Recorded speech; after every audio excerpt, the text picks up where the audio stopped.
Right, welcome to another solo leveling Arise video on my channel. Today we're going to be talking about Alicia, and specifically we're going to be talking about some core points to consider before actually going into summon, right? So the banner for Alicia is around the corner, right? So it's only a couple of days and Char is still there. So Alicia is basically, yeah, she's a bit more technical, right? From what we are used to from the rest of the hunters, right? She is a DPS, right? So let's get that straight. She's going to be a DPS, but unlike, for example, with other DPSs, her ultimate is kind of irrelevant. So that's one thing to consider. She is more of a unit who's going to benefit from her core attack, right? She has one of her core attack with three frost stacks, which deal way more damage and making her a DPS, which requires her to actually, in order for her to unfold her full potential, right, and to be at the best where she can be, you want to make sure to get her at least A2, right? A 2-star Alicia is going to be the character you want to be going for if you are going to go summon for her, right? But keeping in mind, right, don't forget that additionally to Alicia being released at the moment, Min is also having his banner right now, right? So there is going to be two rate up banners coming, Alicia and Min, right? So Min is going to be replacing Emma and Alicia is going to be replacing Cha.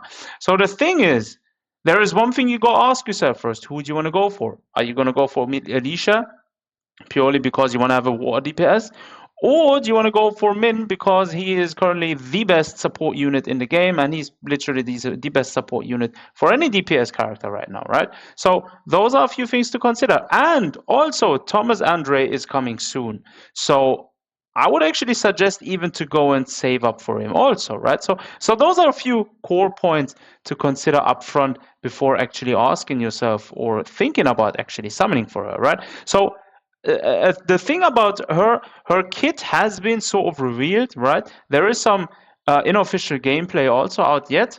However, there is also some changes that could be happening, right? So the same thing happened to Cha before she got released. There were some numbers and percentages and everything, and skill effects being released. And upon release, a few things changed just a bit. So bearing in mind, those things could also change how good Alicia Blanche is going to be after release, right? So what we know thus far is that Alicia is definitely the fastest normal attack as a mage in the game, right? She the normal attack, fastest normal attack as a mage unit in the game, right? You can use her Winter Storm animation, which is her which is her skill animation as a mobility skill, and her Ice Needle AOE is as big as Emma. You know the one skill where Emma basically drops the fire path on the floor, which basically hits everyone. Alicia's attack has the same AoE as Emma. So those are a few things to consider. Now let's look at a few details. Right, so looking at this, right, the skill advancement. Now credits to whoever made this, right? The skill level up priority for Alicia is going to be definitely leveling up her Winter Storm, then her core attack, then her skill 2 Ice Needle, then her normal attack Touch of Winter, ultimate Absolute Zero, QTE Eternal Frost, and last but not least the Ice support Detonation, right? That's the level up priority you want to be focusing on, or Alicia, right? Now, as for our advancement and skill rotations, now A0 to A1. A1 gives extra crit and crit damage, right? So when Alicia is under shield status, she gains crit and crit damage. Her best position in advancement is support or sub DPS, right? If you have her at A1, right? In the team formation, it's best to put her in second slot. Middle, due to her passive only, give 1 frost at A0 to A1. And she can only get 3 frost when she's on second slot without wasting too much time waiting for a cooldown, right? So essentially, this is, if you have her at A0, at A1, this is going to be the way to play her, right? Now, if you have her at A2 or A3, A2 is actually the thing which you really want to have her at if you're looking to make her a very good DPS, right? Since the frost stack you gain will be increased by 1. It's similar to how Cha, the dancer skill, increases. Same thing happens with Alicia. Her frost stack you gain will increase by 1. While A3 is not really necessary, it does increase Alicia's damage to enemies under frozen stars by 30%, right? So definitely, I mean, it's not necessary, but you can go for A3, right? So, which is kind of, yeah, big, how we saying. Now, if players have A2 or A3, you can put Alicia everywhere in the team management since the rotation will be different, but second slot is still the best due to her passive, and with that, she now can be a long fielder DPS, right? So essentially, if you have Cha and you have Min, you're already used to running Cha at least at second slot because you always want to open up with Min, right? So essentially, you open up with Min, try and gain his acquisition gauge up as high as possible, try to swap out maybe the support skill to Cha, go back to Min, maybe after CEO, and then Min will have his ult ready, spam his ult, and then swap into Cha. She will do her support skill, and then she will do her ultimate and deal tons of damage, right? So that's how you usually play Cha, right? So how you're going to be playing Alicia is going to be you want to be having her at second slot. Also, maybe first slot, you want to be probably running also Min or another buffing unit or support unit. And on third slot, ideally, you're probably going to be running Siu as well, since she is going to be the breaker of the team. Or you could also run Nam. She's also the SR breaker and literally one of the best units in the game to run also as a breaker in the team, right? So, yeah, nothing really changes in terms of that.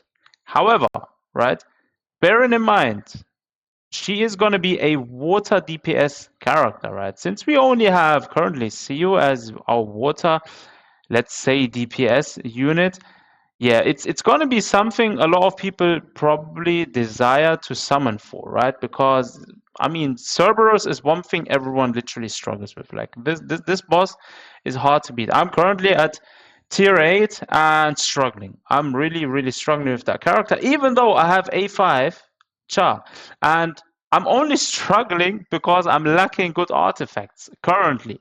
I'm literally farming, but I can't seem to get the right artifacts. So that's one thing you want to be taking into consideration. Why are you summoning for? Are you summoning for her because you want her, or are you summoning for her because you actually need her in your team rotations, beating certain content in the game? Right. That's a question you gotta ask yourself. Right. So let's carry on. Right. So the normal gameplay, you want to be playing her again. It says here again, you want to tag her in from position 1. QTE, gain 2 frosts because of her support skill. Then skill 2, gain 2 frosts. Then normal attack, core attack. Skill 1, then normal attack, core attack, repeat, and use ultimate. So that's basically the rotation, how you want to be playing her in a optimized way. Right, let's look at our artifacts. So the recommended artifact sets are surprisingly the solid foundation, right? So if we quickly take a look what the solid foundation does, it basically increases the basic attack damage by 18%, and the 4-piece effect skill will increase the core attack damage by 18%, and when the attack hits, charges core gauge by 60. So all in all, going with her skill, this is going to be the best set to run her, since her main DPS source is going to be her core attack, right? So the recommended artifact set is this one. You want to be probably running, trying to get as much as attack percentage up if you can, and also some crit damage if you can. That's the way forward. On the main stats, on the substats, you also want to be trying to get attack, crit rate, the usual, let's say, DPS kind of stats you want to be trying to aim for, right? So that's the most efficient artifacts. Obviously, alternatively, you could also run the toughness set, which is, yeah, in the meantime has become the go-to set for any DPS. So off, right? You could also run the Guardian, the Armed, or the Executioner for the Jewelry set and the Concentration of Firepower. As for the main recommended Jewelry set, you want to be running the Champion of the Field set. It's essentially, I believe, the same set which I'm running on that fire dude with the glasses. Bro, I forgot his name. Anyways, right? That's basically how you ideally want to build her. Now, some additional information, right? Generally speaking, generally speaking, A0 to A1 is enough for her to just act as a support. If you want to run her as a main DPS, have her perform extremely well, A0, A1 is not going to cut it, right? You will need her at least at A2 to A3, which is going to make her a outstanding DPS. Is she going to be better than Cha? We will see. We will see, right? I'm probably going to be trying to make some damage comparison side by sides, right? But that is one thing to note, right? So if you want to make her a perfect DPS, war DPS, A2 to A3 is the way. And yeah, for the whales out there, A4, A5 is giving you just a bit more team utility, right? It's definitely one thing nice to have, because I'm not regretting having Cha A5. She is awesome, like literally awesome. Like A3 would have been enough, but yeah, like the OCDC kicked in and I had to go for A5. But with Alicia, it's, yeah, again, A5 is nice to have, but A2, A3 would be sufficient to make her an awesome DPS, right? You want to try and get her as a, if you want to get her as a 0-star character, you probably want to also aim to get her weapon, right? Her weapon is going to be doing it for her, right? So definitely try and craft her weapon once it's out, if you're looking to go for her to at least A0, A1, right? If you're going above that, A2, A3, you're not necessarily going to be needing her weapon, right? So those are some key notes when looking at Alicia. Now, I'm not going to be going into the gritty things if you should summon, right? At this video, right? However, some informations, again, as I mentioned, why are you going to be summoning for her? Are you looking to summon for her because you want to have a good sub DPS or a awesome water main DPS? If so, how many copies are you looking to go into? Are you free to play? Are you paid to win? Those are some questions you got to ask yourself. What content do you actually need her for? Do you need her like for Cerberus, like probably 99% of players going for her? Or do you need her because you are a simp? Or do you need her because you're struggling with certain story chapters, right? So those are a few things like you probably got to ask yourself, and only you yourself can answer those questions. But I'm just trying to throw out some arguments there and some things to consider before spending any essence stones on tickets trying to go for Alicia, again, because Min is also going to be having a rate up banner, and again, he is going to be the best, or he is still the best SSR support, aka buffing unit in the game. So with those informations being said, drop a comment down below, let me know what you think about this, and yeah, share your thoughts with me. And as always, thanks for tuning in. Take care of yourselves. Until next time.